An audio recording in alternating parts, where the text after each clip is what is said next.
Hello, and welcome to another episode of Aspiring Creator. We're in a different place, well, different angle today, just because I've been setting up some desk space for me to shoot some Pokemon videos with my son in 2 days' time over the weekend.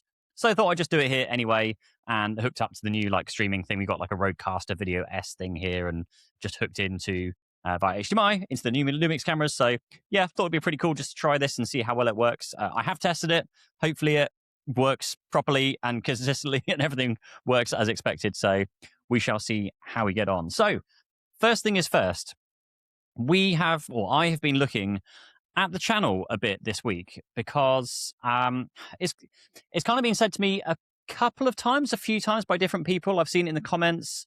I've also seen it when I've been asking friends of mine, what is our channel about? And a few of the comments back have been, I don't know, it's a bit all over the place, which really isn't that great when people can't really put their finger on what your channel is about. And so I've been digging into that and seeing, a bit more about what the channel currently looks like, but also when you take into account the higher performing videos, what the channel looks like if you just look at those videos. So I've been using Claude, my favorite old friend Claude, to do this. So I didn't actually realize. So Matt, who works with me, he basically vibe coded, which is using AI to code an integration.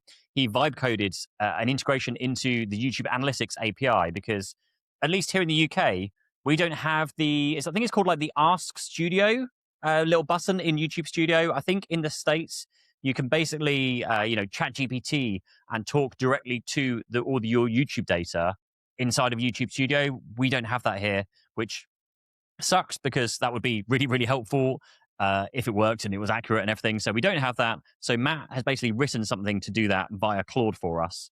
One of the issues with that is that only one account, only the owner of the account can log in. So we now share that between us, so he can do that and I can do that.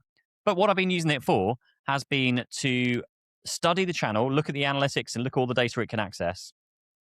And can it firstly pull out what the channel is currently about? And then if you strip away all the bad performing videos or just focus on the good videos, what does the channel look like then if we just wanted to focus on a few different categories? One of the things in the back of my mind is, should we become a phone review channel or should we become a monitors review channel? Because those topics generally perform well, when separated.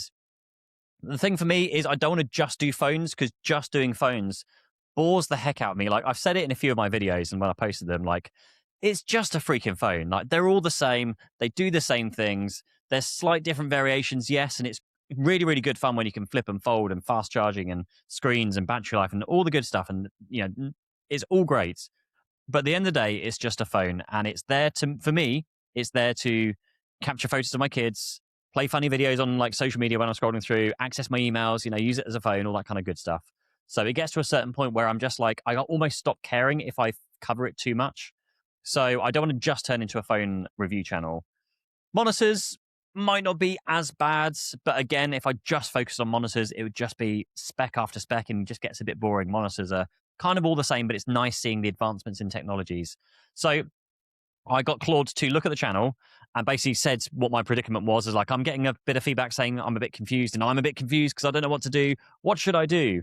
And what it came back to me was basically saying, based on your full content library, your channel covers a wide variety of tech topics, including devices covered: iPhones, Samsung Galaxy phones, Pixel phones, iPads, Mac Mini, MacBooks, Apple Watch, Galaxy Watch, Garmin watches, AirPods, Galaxy Buds, monitors, TVs, VR headsets, home audio systems, smartwatches, and various accessories. There's also setup guides, first things to do, product comparisons, ecosystem switching journeys, long-term reviews, buying guides, accessory roundups, quick tips. There's just so much more. And it says here, the confusion makes sense. Someone watching your dynamic island video, and then your Samsung monitor review video, then your Garmin watch versus Apple Watch comparison could reasonably ask, what the heck is this channel about? There is no single product category or single ecosystem that defines you. And the content ranges from quick tips to 8-minute deep dives to 30-minute guides. So what I got it to do was strip away. I asked it to separate the short form content because that also pulls in a completely different audience, and just focus on the high performing videos. And essentially, it came back once it had finished to say the pattern becomes very, very clear. Your long form winners clustered into these 3 categories. And I want to focus on long form winners because for me, the long form is like, that's where the money is, that's where the views are, that's where brands are interested, that's the bit I enjoy and have fun with. I really struggle with trying to put out multiple videos. I'll talk a bit more about our short form strategy in a bit. So it had 3 categories. The first category for us, and this is going to be different for everybody, like no 2 channels are the same. So maybe try running this on your own channel. But number 1, ecosystem switching / comparison. That is what it calls it here, my subscriber magnets. So this is things like my Mac Mini buying guides, iPhone switches to Android, ultimate guides, MacBook Air, like competitors, why I switched to this, the best ecosystem. So it's all kind of roughly ecosystem-y kind of things, which is great because that's one of the ones I enjoy doing. The second one was comprehensive buying guides. So productivity buying guide, which Apple Watch is right for you, the iPad buying guide, Samsung Pixel ecosystem guides. And again, these are great ones because I really enjoy making these videos. So comprehensive buying guides, number 2.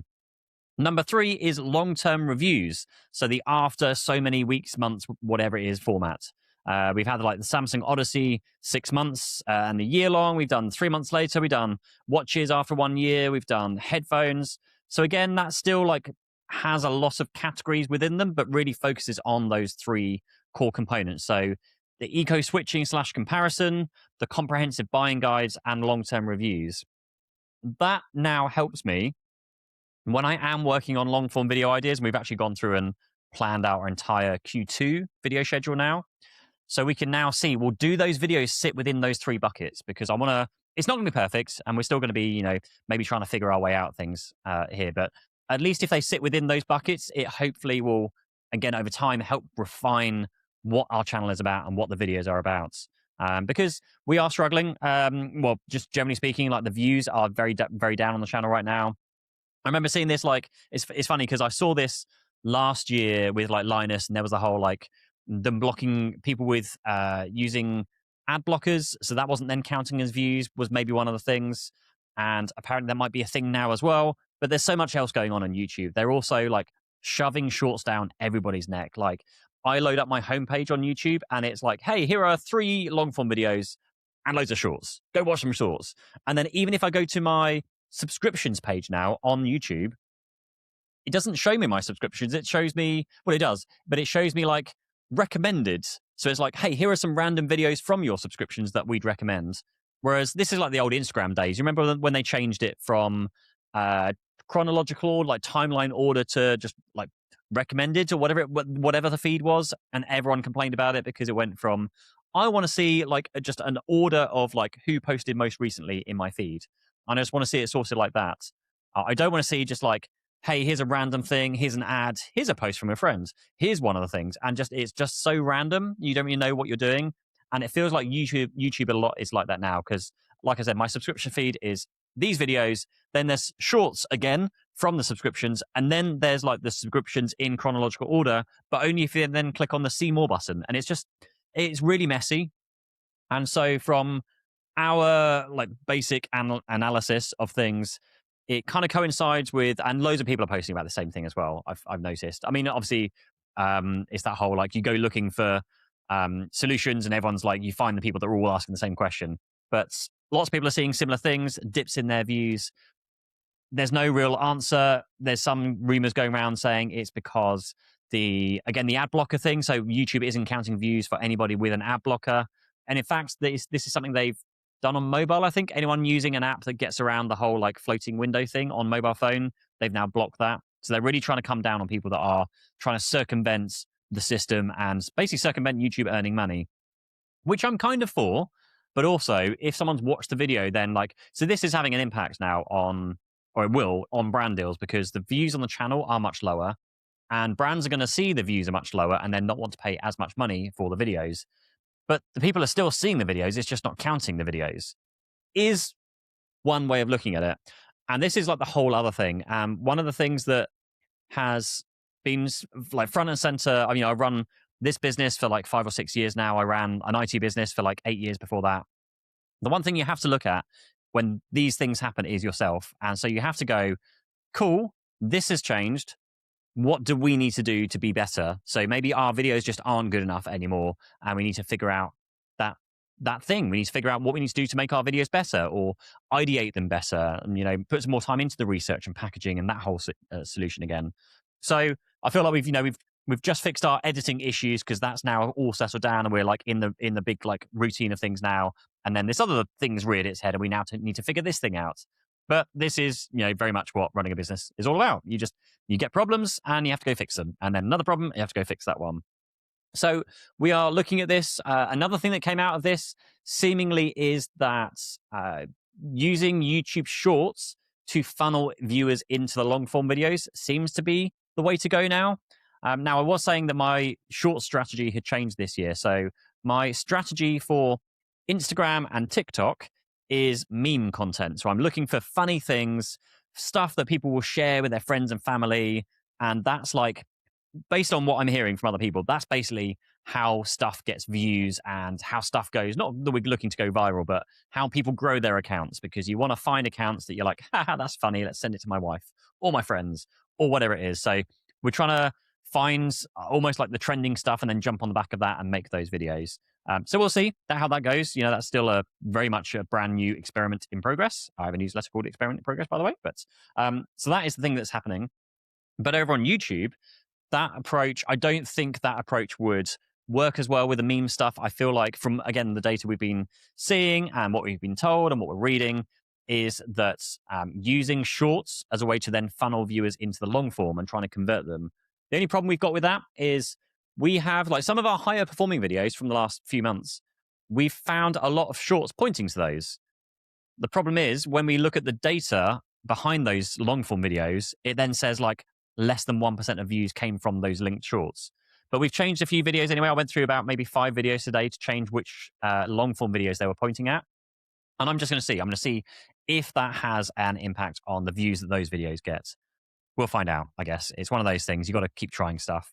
But there is that thought in the back of my mind of, we need to be changing some stuff up. Again, the saying is like, if you're doing the same thing over and over again and it's not working, then like you need to change something, and we need to change something. So we're going to see how that goes.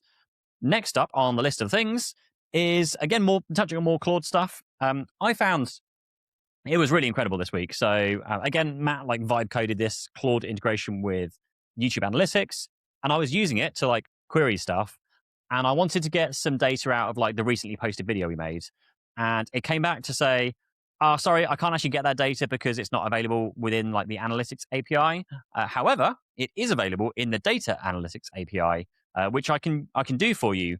Where is your code stored? And I can maybe look at it for you. And I literally pointed it at the downloads folder on my Mac and said, oh, the code's all just stored locally. Like, can you fix it? Just go access that folder and go do it. And it literally went off into the downloads folder on my laptop, found the configuration file, and like edited the configuration file so that it would pull data from the right API. It just basically fixed itself, which I just thought was pretty nuts. And now we can pull in data from the Data API, which is like the current stuff. So I can query for how many views does a video have right now at this point in time using that, rather than the Analytics API, which is maybe 4 or 5 days out of date. And the reason why I did that was because one of the things I still need to play with a lot more, because I haven't really had a chance to do it properly, is automating some channel stats in Claude, and just things like, give me, on a Sunday night before the week starts, give me a breakdown of how the most recent videos performed. Give me a breakdown of how the channel performance has been for the past week. At the end of each month, give me like a monthly channel performance report and just tell me what's working, what's not working. Like go dig into those channel sources, like the traffic sources, find out where our views are coming from, look at click-through data.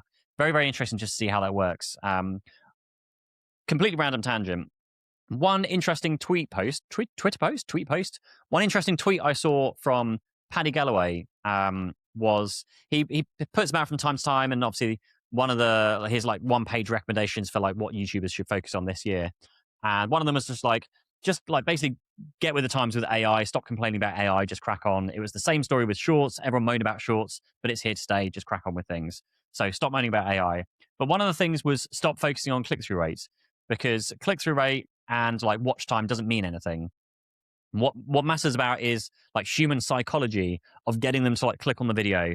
But maybe I should have replied to the tweet. I don't really do Twitter that much anymore, but like surely like if you're focusing on a human psychology to get them to click, that is the click-through rate. And if it's a good click-through rate, then the video should perform well because you're getting lots of clicks. I didn't really get that particular point in his post. Maybe I'll drop him a message and see if he'll reply. So yes, we're looking to do these things. Also sending like a weekly which invoices are due, which brands haven't paid you yet. So here's the outstanding payments. And here are the videos you've got coming up this week, because it pulls data from our Monday system, so it can see which videos we're due to script and shoot and edit, and it can go, hey, Ben or Kaushik, our editors, like, here is the videos you're editing this week. Matt, here is the stuff we need to have thumbnails for this week. Pete, here is what the video you're scripting and shooting this week. So it can like look at your schedule and just ping people and just let people know what they've got coming up. I thought it was super cool. Again, I still need to work on that to get it working a bit more. Next up, I didn't get invited to an event that's coming up soon. And I was a bit disappointed because I was expecting to. I've been invited. So this is a big launch that's coming up. And it's a real shame because as you are, I wouldn't lie to say I'm, not disappointed when they told me, because I've been to the last like 2 or 3 years worth of the launches, and I've always felt very fortunate to go, because as far as the UK seems to like go, they don't seem to get many places at these kind of events.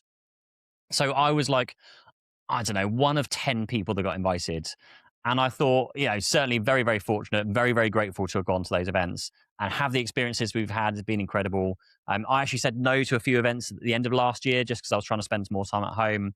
And particularly coming up, I said to them, I said, look, I'm away in Dubai for a week soon. I've actually said no to a few other events that I've been invited to because I know this is on the cards. I just need you to let me know. And like literally we're a few weeks away now, and I still had to ask and say like, look, I can just only assume that I'm not invited right now based on the fact that I've heard nothing.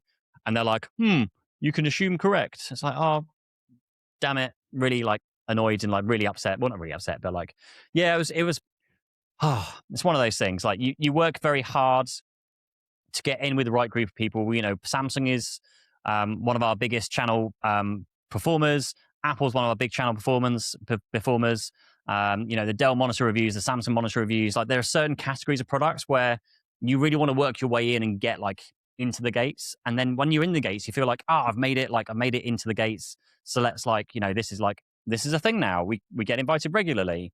And to be like almost uninvited felt a bit like what have we done? Have we upset you? Have we not posted enough content to warrant the invites? So yeah, I just thought I'd put that out there because, this is very much a reality of like what it's like to do things behind the scenes of running, a maybe not so successful YouTube channel based on the views at the moment. But it reminds me when I was chatting with another creator who I met on one of the brand trips, where he basically said he doesn't do anything unless it's basically paid. Like if the brand's not paying him, he doesn't go. And and like if they're not paying me and the flight's on business class. And I was like, that's like, yeah, I can understand that. But also I quite enjoy the travel because being stuck in the UK, it's just miserable all year round here at the moment, which is why we're off to Dubai in a few weeks' time to get the sun. So yeah, maybe I should like readjust this and actually like looking at our schedule that's coming up, not going to this event actually means I've got time to shoot the videos which we want to shoot. But it's just, one of those same things. Maybe I'll be invited back again. I don't know. And then like the other side of me is like, I don't know this, but I'm assuming some other creators from our group will get to go, and I'll be so happy for them if they get to go.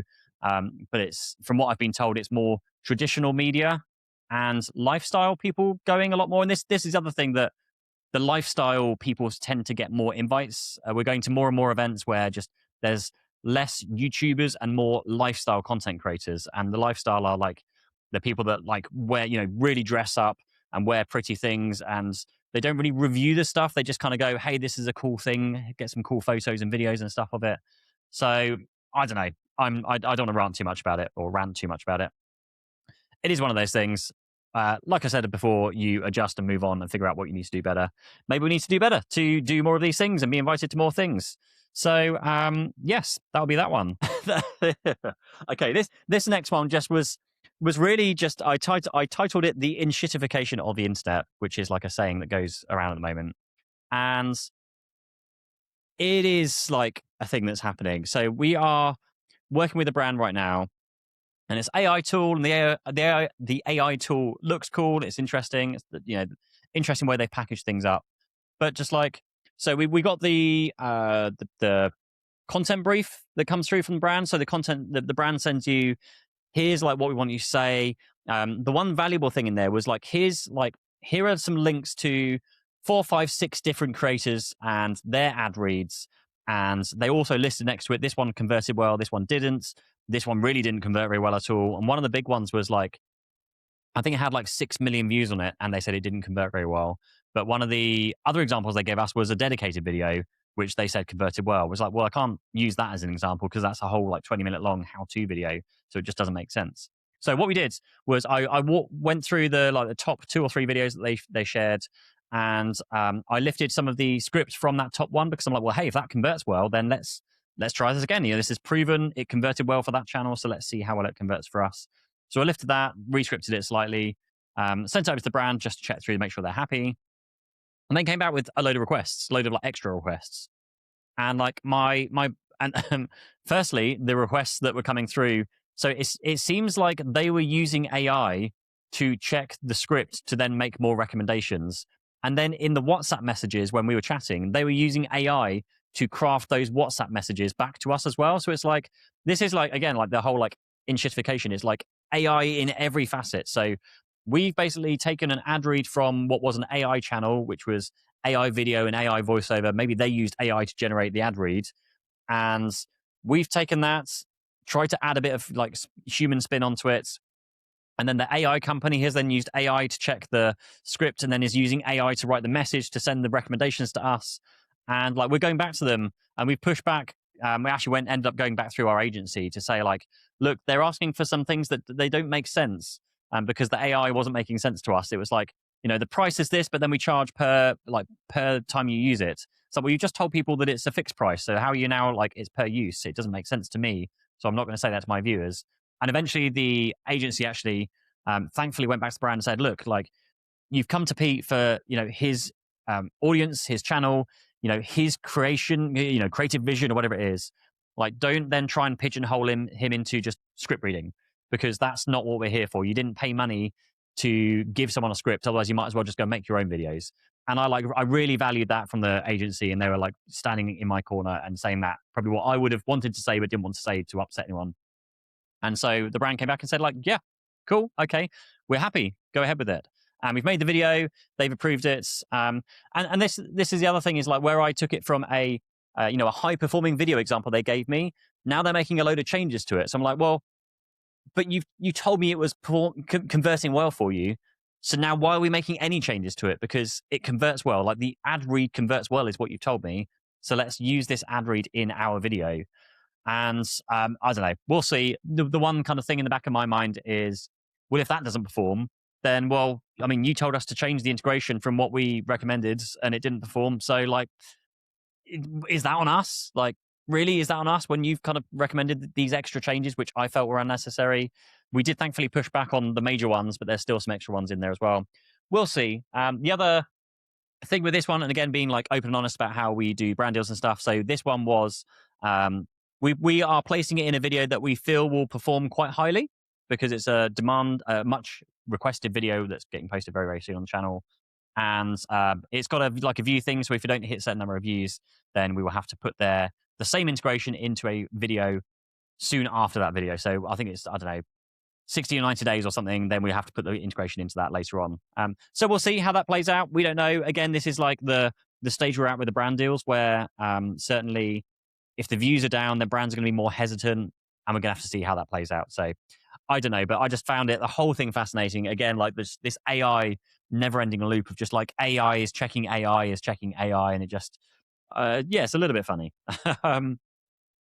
Okay, a semi-fun one to finish off one this week. So this is just probably more for like UK creators, just to explain some of like the tax rules. So I run a limited company. This Peak Maths and Media is a limited company, and I have been looking at ways to reduce my income tax, my like company tax, because we're approaching March. So this is like February.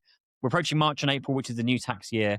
And I had like the biggest tax bill I've paid for a very long time from the previous financial year. And so again, fantastic. I used Gemini for this one. I was having a chat back and forth with Gemini. Probably should chat with my accountant as well, but Gemini was very good for getting the most of the information here. And it's basically put all my car figures into things, and and I've used this a few times. And again, I'll probably check with my accountant before I do this, but I can essentially upgrade to a new car for all it costs is like $2 or $3 grand across 3 or 4 years. Because what happens is I bought my car, a fully electric car, through the limited company here in the UK. And because I bought the car, I then can claim the full value of that car against my profits. So I can essentially, for easy maths, let's just call it, if it was a £100,000 car and then corporation tax is 20%, then I can save £20,000. If corporation tax is more like 25, 26%, then I save even more money. And so I bought the car, saved the tax. The car has now depreciated pretty quickly because it's just an electric car and it's a Porsche, and those electric cars do. And so it's now only worth X amount. So I then sell that car back to the dealership. The company, I then pay tax on the amount of money. I have to like repay the tax on the value of the sold car because I have to pay it back from when I got it off originally. But then if I essentially roll that into a brand new car, then I get to kind of skip paying that tax back, claim even more tax discount from corporation tax because I'm buying a new car, and I get to write the whole value off of the company account straight away. And essentially, with the way it works, I get to use the old car as the deposit for the new car. And like again, like this is one of those weird things where spending money saves you money as a company. And I remember seeing a video from who was it? I think it was Jake, who does like Linus, who used to work for Linus Tech Tips, and he was just like, and it's something I'm very aware of, but like, you know, when you're working on like Linus's third house and you can't even afford your first house, like you start wondering about things. And it is quite a lot like that because, you know, it's buying a car is like a luxury good that you don't necessarily need. But it's weird when you say that buying another new car is actually basically cost neutral to just keeping the one you've got. But you get brand new warranty, and it's a new car, an updated model, more efficient, further range, you know, better, whatever it is. It's just one of those weird things where you can do this. And this is one of the perks of having a limited business, is that you can buy stuff through the business and then claim discount. And this is basically, I did this back in my IT company days again, I use round numbers because it's a lot easier. So I could either pay the government 20 grand in corporation tax, or I could buy and, you know, put 10 grand down as a deposit on an electric car, bank the other 10 grand and get a car. And it's just like, and then the monthly fees you're paying for like the finance payments are basically offset by what you would be spending on petrol and other fuel and other things anyway. And having an electric car for us also has other benefits, because when we plug in to charge at home, then the house gets cheap electricity because it talks to Octopus Energy here. And then the whole house gets cheap electricity. So I can then charge my house battery up on cheap electricity. And then throughout the day, we're living off of cheap electricity from the battery, not like, I don't know, like 5 to 10 times more expensive electricity. So it then saves us money through that way as well. So there's so many other things going on, but I just thought I'd put that out there because yes, you can, there are ways to get money off of your corporation tax. Similar to you paying in your pension. Like if I pay into my pension, that then reduces the company's profits, and therefore then I pay less tax because we're less profitable. And so, and also running a YouTube company is very profitable. There's no overheads. We've got a very small office space here. We've got there's 2-3 staff or whatever here. It's not like my previous company where I had, 15 to 20 staff or whatever it was. Big office space to house everybody, all the overheads of all the heating, and just there was so many overheads, and you just don't have that in YouTube. And so it's one of the most fascinating jobs and roles I think that's going on today. So yeah, I'll leave it there. I might be getting a new car. We'll see. I don't know. We are just about to actually. You'll be listening to this. We're just about to post our Dell monitor review video.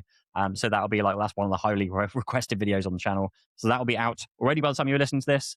And thank you so much for watching and listening. If you have any questions, please do ask. I'd love to chat and just really get into the weeds for other people's channels. Just the reason why this is here is so that we can, or I can just share the, it's the whole like inside baseball thing. I want to share the behind the scenes stuff as much as I can, and really just try and just share what's working, share what's not working, so that if that helps other people when they're running their own channels and they're starting out in their YouTube channels or social media stuff, there's just so much to think about. And no, again, like I said earlier, no two channels are the same. You've got short form creators, you've got long form creators. Everyone's doing something slightly differently, slightly better. I'm very aware a lot of people are doing things better than I am, but I'm also aware that I can help a lot of people at the same time as well. So hopefully this has been helpful. Like, subscribe, comment, all the things, and I will see you in the next episode or show or whatever we're calling it. Thank you. Bye-bye.